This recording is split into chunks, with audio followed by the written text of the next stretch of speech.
Gahanap ka ba ng best camera for vlogging? At handy gamitin? Pwede pang underwater kahit walang case? Itong video na to ay para sa'yo. Mga Kanumoto, it's Megan and Junomoto and thank you for stopping by. If you're new here, hi, what's up? Welcome to my channel. For today's video, mag-review po tayo ng GoPro Hero 8 Black. Weeks ago, bumili ako ng camera which is the GoPro Hero 8 Black.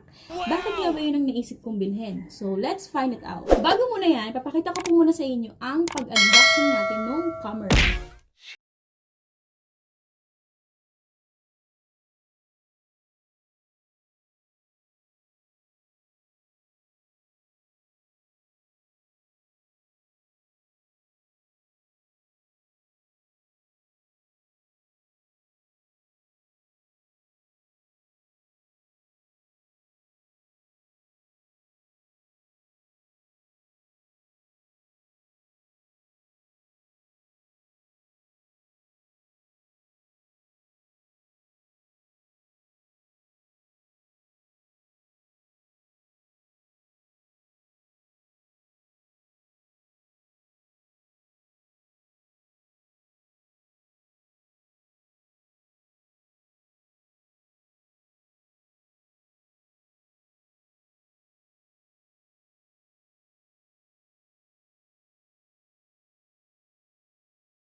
She's a Mona Lisa.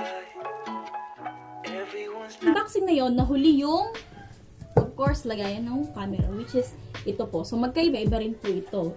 Ito po ay nabili sa Lazada. Meron po siyang free na ganito. Kung gagamit ka man ng helmet para po dito. So ito ay freebie ito po ay freebie na galing dun sa ganyan, para may lagayan po tayo. Ang masabi ko lang po sa GoPro na to is napakasulit niya. Ako siya kasi nabili ko po siya ng 19,000. Nag-sale po sa Lazada kaya po nabili ko siya ng 19,000 pesos.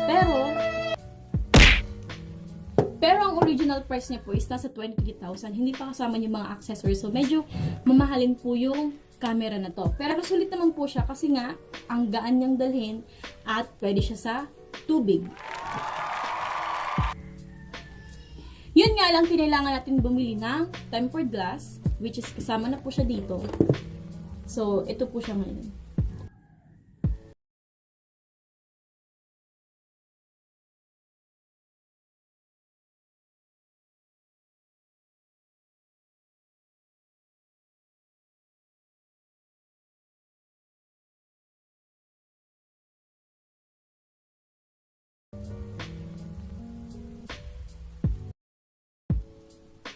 Ang cons nung po ng camera na to is madali po siyang malobat. So, buti na lang, may isa siyang free na battery.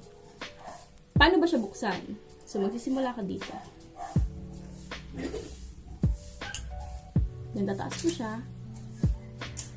At, andyan yung battery niya. Nandyan na rin po yung SD card at ang battery. Pwede mo po siyang gamitin. Pwede po siyang i-charge kahit wala po yung battery. Yan. Andyan po yung port. At isa pa doon, nagasgasan po yung ating camera, which is ito po. Di ko alam kung makikita nyo yung scratch niya. Na-scratch kasi siya.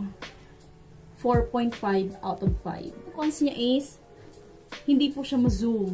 Hindi nakikita yung, hindi po nakikita yung kung maliit man yung letters, hindi siya ganun kakita sa video. Yun yung hindi maganda sa kanya. And minsan, ang hirap pa niyang buksan.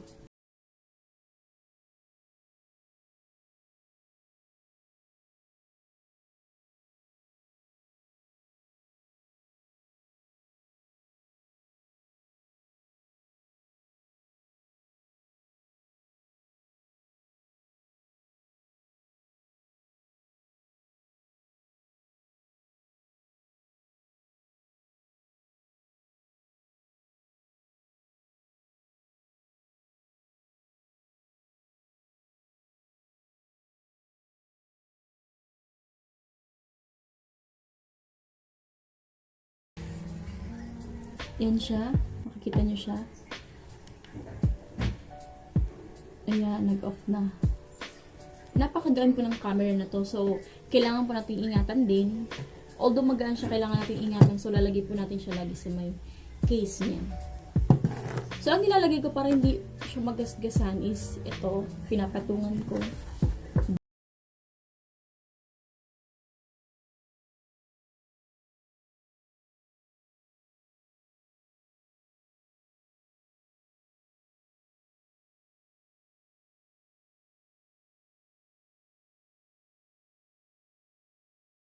May dalawa po tayong pwedeng piliin kung ano po yung ipapasok nyo.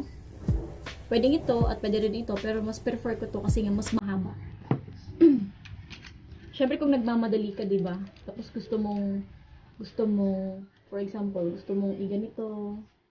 So pwede mo ulit tapos pag ganito. Kasi pag ito po yung ginamit niyo, mahihirapan ka talaga. Pag nagmamadali ka, hindi mo kaagad siya makukuha.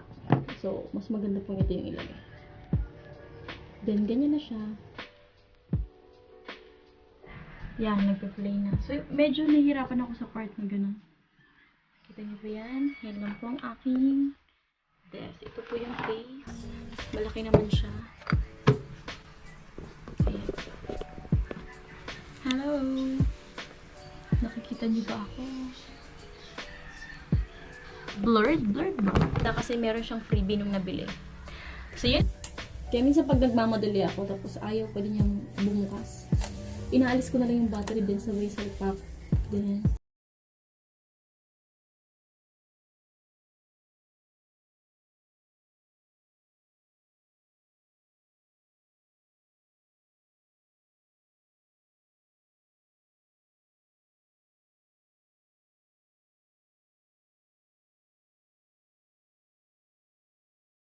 So, yun lang naman.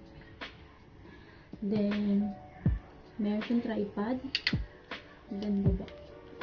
So, yun ang maganda kasi meron siyang freebie nung nabili.